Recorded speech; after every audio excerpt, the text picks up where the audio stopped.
Hello everyone. Today we are going to do with the last part of the chapter, An Astrologer's Day. We had stopped at the point where the client doesn't allow the astrologer to leave halfway. He wants to get his answer. The question he poses before him is, will I succeed in my search or no? So the astrologer now has agreed. He mutters some incantations. Incantations is some magical words. And then he asks him, see, if I'm going to speak, but if you think everything is convincing, then will you give me 1 rupee? So a lot of bargaining goes on, and then finally the deal is fixed at 1 rupee. The first thing what the astrologer points out is, you were left for dead. Am I right? You would have been dead by now. Says, yeah, tell me more. So now this has aroused curiosity, more of interest in the client. Now let me tell you one thing, this astrologer is really a smart person. He had studied or observed his client nicely. He had read him well, and whatever he is going to tell further is the result of this. Then the next thing what he says is, points out is, a knife has been passed through you once. So this particular fact is also absolutely right. So he shows his chest. So most probably the astrologer must have seen the scar on his chest. So this information is also right. And then the next thing what he says is, you were pushed into the well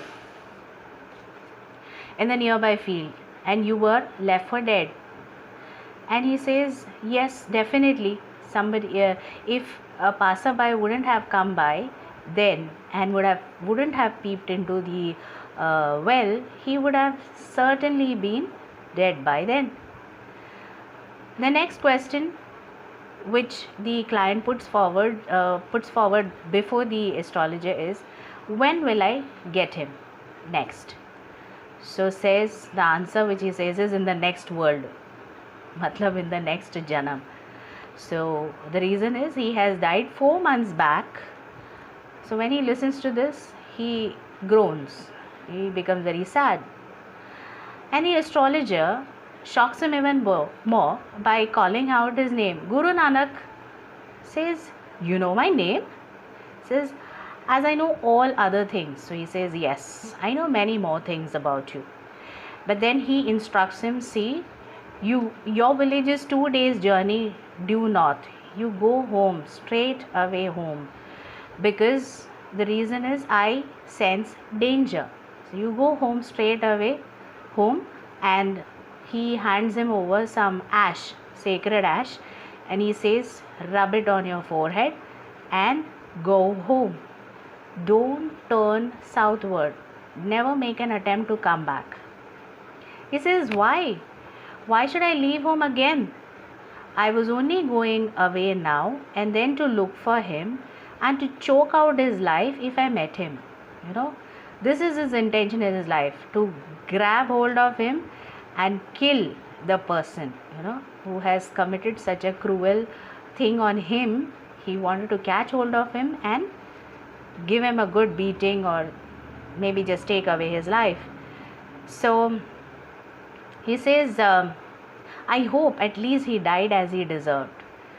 So to convince him, he says, yes, he died and he was crushed under a lorry. So listening to this, the client becomes all the more pleased, gratified. Now all the things have winded up out there. It is real late and it's time for the astrologer also to get back home. It's pitch night, pitch dark. The astrologer reaches home and the wife is standing there at the door, and she demands an explanation as to why you are so late. He simply hands over the coins, the bag of coins, and he says, count them.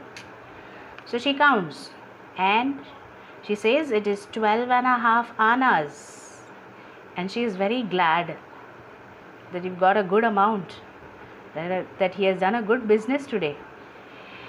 So she is happy for the fact that she's got enough money to buy some jaggery and coconut so that she can prepare some sweets for her kid. But then the astrologer is real angry. He says, the swine has cheated me. He promised me a rupee. So you remember, the deal was fixed for a rupee. And then in the end, maybe the astrologer also wanted to just run away. The astrologer,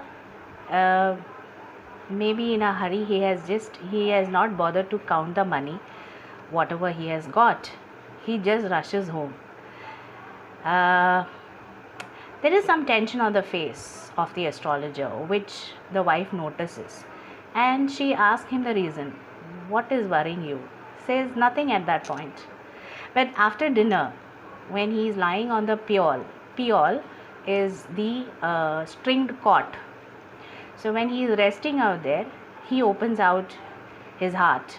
So he says, do you know, a great load is done from me today. Okay, so I thought I had the blood of a man on my hands all these years. So all these years he has been carrying this burden, a big baggage on his head, thinking that he had killed somebody. Okay, so here lies the twist. What is the twist? The thing is, the astrologer had recognized that man. Okay, who was he? What was he? Okay, so now comes the actual reason why he had run. We all think that he ran from his house for making a living. Okay, that was not the reason. He ran from his home because he was scared and he thought that he had killed that man.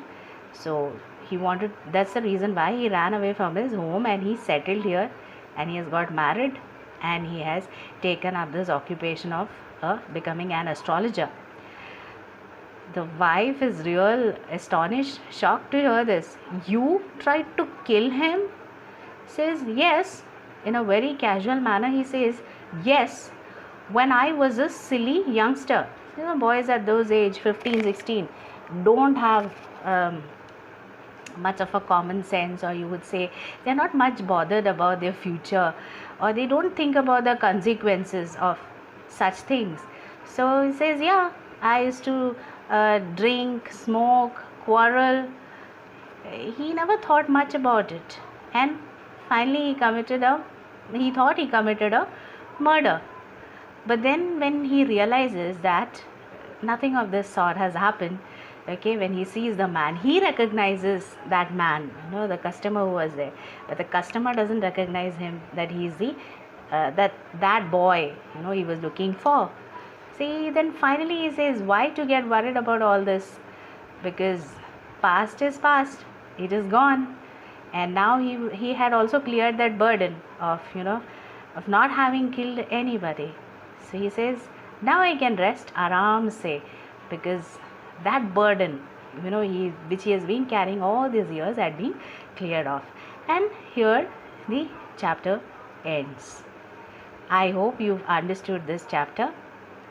Thank you.